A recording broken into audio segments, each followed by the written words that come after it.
In today's video, 4 men armed with stolen firefighter tools and delusions of underworld grandeur embarked on a ram-raiding spree that left a trail of flaming shop fronts and shredded ATMs across the Midlands.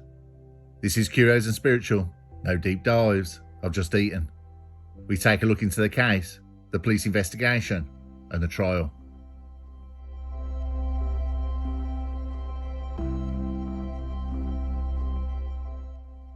In early 2022, 4 men from Birmingham's surrounding neighbourhoods were quietly plotting a series of audacious thefts that would soon shake local communities and leave police forces with a major headache.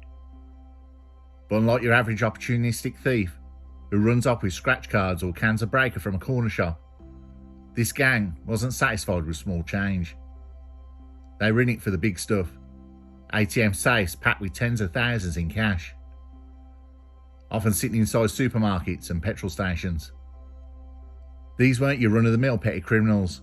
Justin Buckley, aged 40 years old, from Hall Green, alongside Chris Hands from Kings Heath, Reese Pedley from Yardley Wood, and John O'Shaughnessy, also from Kings Heath. They had formed a gang with ambitions that stretched far beyond the usual shoplifting or car theft. Their journey began with the theft of high-power specialist cutting tools. Yes, the kind of stuff firefighters use to save lives.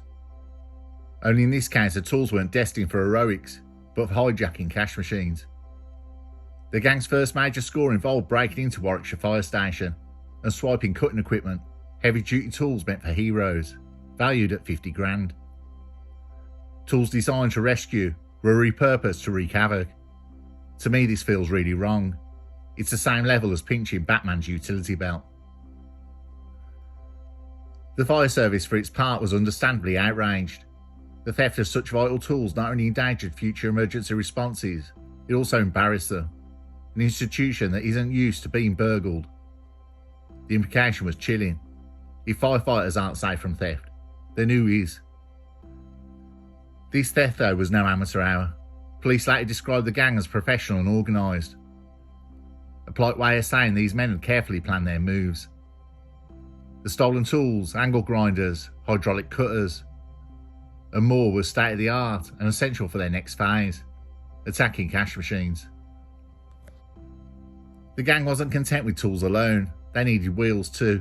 They preferred to borrow, without the owner's consent, a fleet of vehicles. Luxury models like BMWs and Mercedes were in the lineup.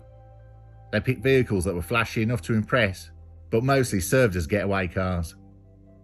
Throughout the spring and early summer of 2022, the gang honed their techniques.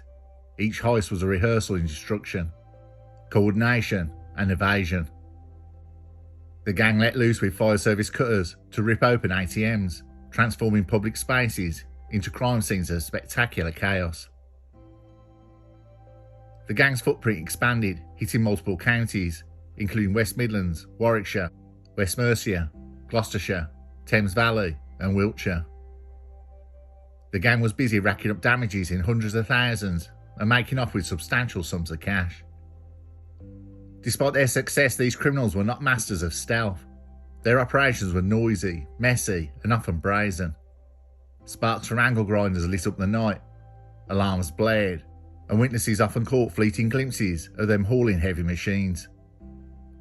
The police, however, were no less determined. Detectives pieced together CCTV footage, cell phone pings, and forensic evidence. The gang's phones routinely pinged near crime scenes. Their stolen vehicles were tracked to multiple raids. Their greed was matched only by their carelessness. By mid-2022, the gang had established themselves as a major criminal enterprise. Their ability to cause widespread property damage and disrupt local businesses was clear. But as with all crime stories, the longer you dance on the edge, the more likely you're going to fall. But first they had to perfect their craft, and that's where the story truly begins.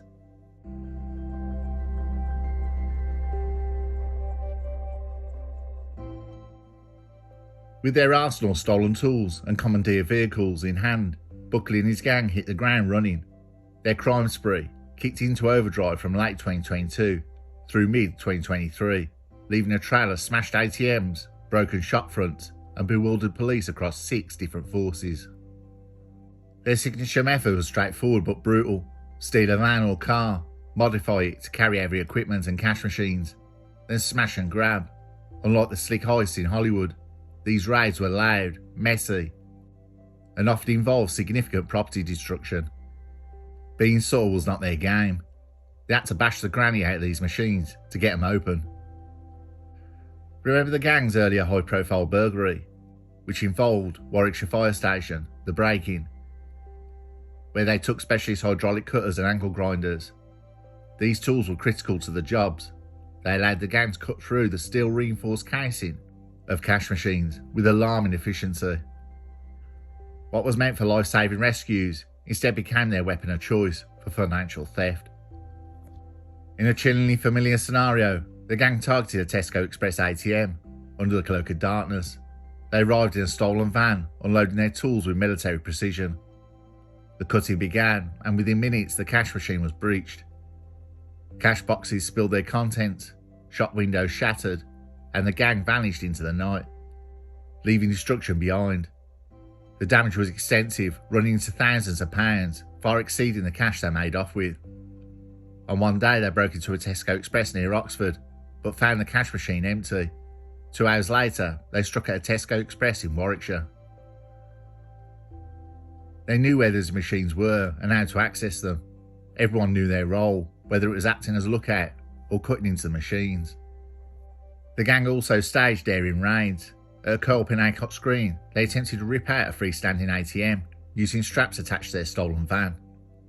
The brazen effort was also halted by alarm responses and witnesses, but not before causing severe damage to the storefront. The crew caused an estimated £1 million worth of damage to Tesco Express in Kenilworth, Warwickshire, on the 30th September 2023, when sparks from an angle grinder they were using to break into a cash machine caused a fire. A nationwide bank in Shirley saw one of the most aggressive moves. After stealing approximately $20,000 from an ATM, the gang encountered police. Rather than surrendering, they chucked a crowbar at the police, and they then rammed a police vehicle during their escape. In a reckless getaway that amplified their charges beyond simple burglary. The gang's vehicles played a starring role in the criminal career. One stolen BMW fitted with cloned number plates was involved in violent police chase in Cheltenham as officers attempted to stop the vehicle. Bricks and metal bars were hurled from the windows, a tactic that turned a routine traffic stop into a dangerous confrontation. Police investigations pieced together a pattern. Each burglary involved stolen vehicles, stolen tools, and a team working in tight coordination. The gang divided their roles between drivers, tool operators, lookouts, and muscle. Their crimes weren't random acts of vandalism. They were well-rehearsed operations designed to maximise cash stolen while causing maximum chaos.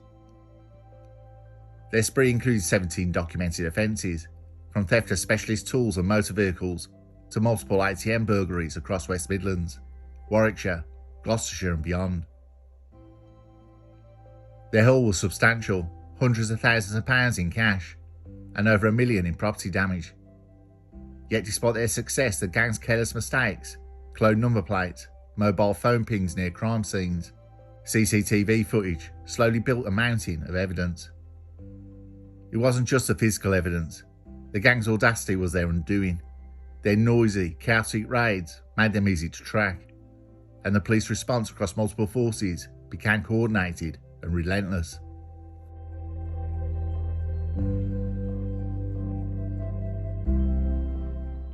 By mid-2023, law enforcement had gathered enough evidence to begin dismantling this criminal operation.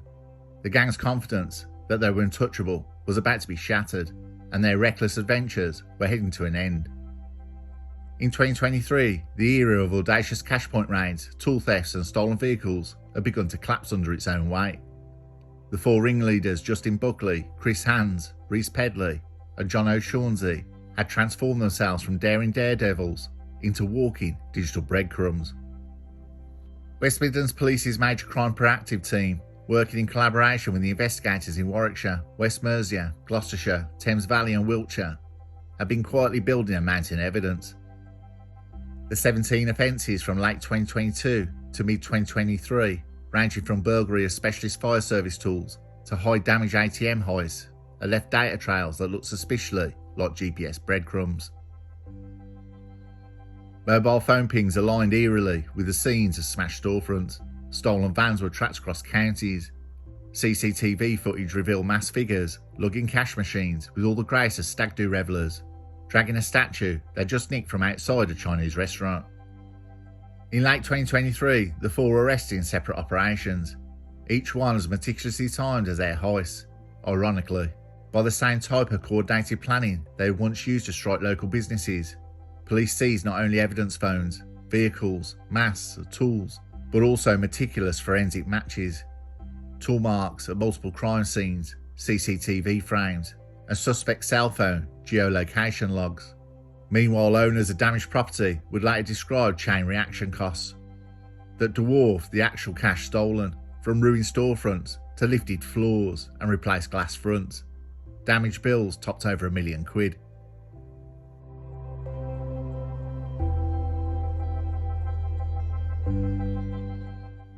The case was heard at Birmingham Crown Court in April 2024. Each defendant pleaded guilty to conspiracy to burgle. In addition, Chris Hands admitted a separate charge of burglary for a completely different property break-in. Prosecutors piled on evidence, and the case was swift. At sentencing on April 8, 2024, the results as follows. Justin Buckley, 40 years old, from Hall Green, Birmingham, was sentenced to 8 years and 4 months. Chris Hands, 37 years old, of Kings Heath, received 9 years and 6 months, reflecting his admission to burglary in addition to conspiracy.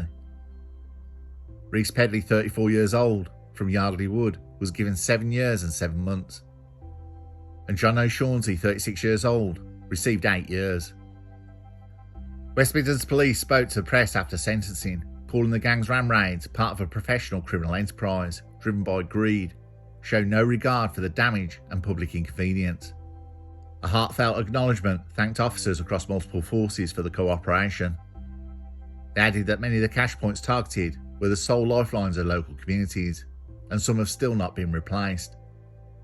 This was a professional and organised criminal gang who stole hundreds of thousands of pounds from businesses and weren't afraid to use force to get what they wanted. They threatened and used significant force against civilians and police who tried to intervene, and they were persistent. Detective Chief Inspector Gavin Kinraid from West Mercia, who led the broader investigation, emphasised that the group's readiness to intimidate, ramming police vehicles, attacking officers, and using stolen fire service gear set them apart as particularly dangerous. This wasn't petty theft, it was infrastructure destruction. They knew where the machines were and how to access them. Everyone knew their role, whether it was acting as a lookout or cutting into the machines. The theft of the equipment obviously compromised the ability of the fire service to protect communities. Thankfully, we've now brought them to justice, and they'll be spending many years behind bars.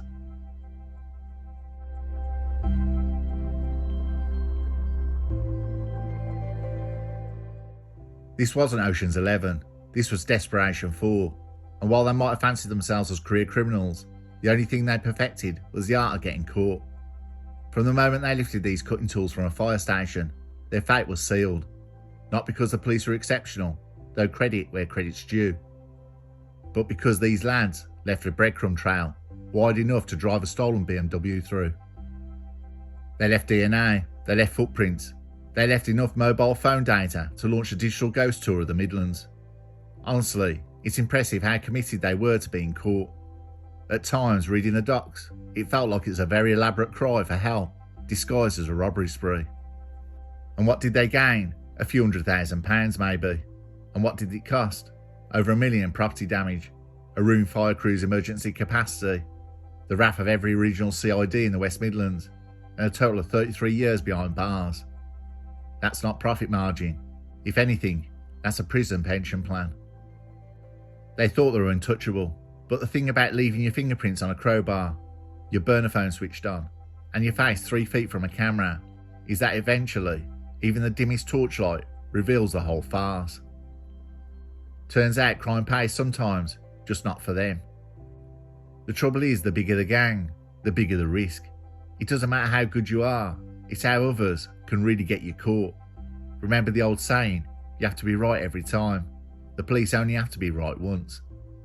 It had the possibility to win, but let down by sloppy efforts. In the end, the tools weren't just in their hands. They were behind the masks.